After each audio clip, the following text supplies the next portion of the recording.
Catcher in the Rye.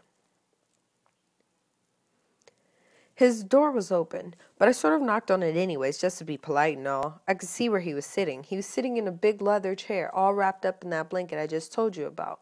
He looked over at me when I knocked. "Come in, boy." Old Spencer started nodding again. He also started picking his nose. He made out like he was only pinching it, but he was really getting the old thumb right in there. I guess he thought it was all right to do because it was only me that was in the room. I didn't care, except it's pretty disgusting to watch someone pick their nose. Then all of a sudden, Spencer looked like he had something very good, something sharp as a tack to say to me. He sat up more in his chair and sort of moved around. It was a false alarm, though. All he did was lift the Atlantic Monthly off his lap and try to chuck it on the bed next to me. He missed. It was only about 2 inches away, but he missed anyways. I got up and picked it up and put it down on the bed. All of a sudden then, I wanted to get the hell out of the room. I could feel a terrific lecture coming on. I didn't mind it so much, but I didn't feel like being lectured to and smelling Vicks nose rubs and looking at old Spencer in his pajamas and bathrobe all the time. I really didn't. Well, I sort of glanced through a couple times, I told him. I didn't want to hurt his feelings. He was mad about history. "You glanced at it, eh?" he said, very sarcastically. "Your, exam paper is over there. On top of my confiere. On top of the pile. Bring it here, please." It was a very dirty trick, but I went over and brought it over to him.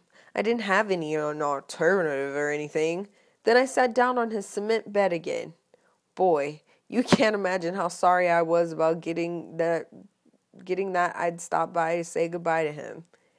He started handling my exam paper like it was a turd or something. "We studied the Egyptians from November 4th to December 2nd, he said. "You chose to write about them for the optional essay questions. Would you care to hear what you had to say?" I had to sit there and listen to that crap. It certainly was a dirty trick. He stopped reading and put my paper down.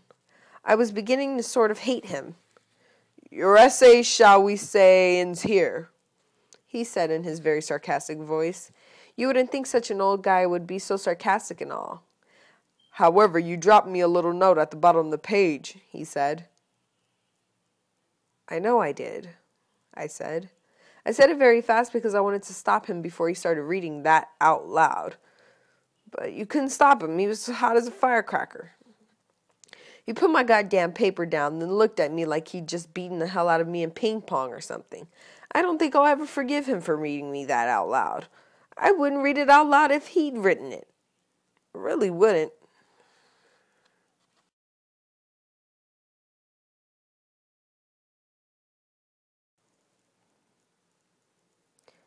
"Daddy's gonna kill you."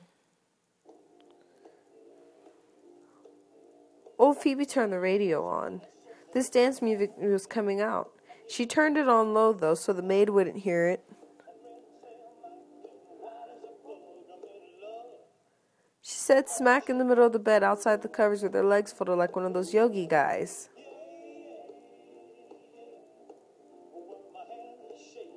"Come on, you feel like dancing?" "You have shoes on." "I'll take them off, come on."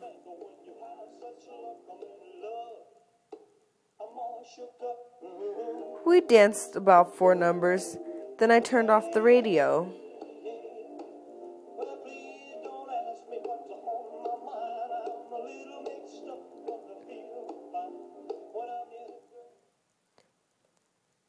Old Phoebe jumped back in bed.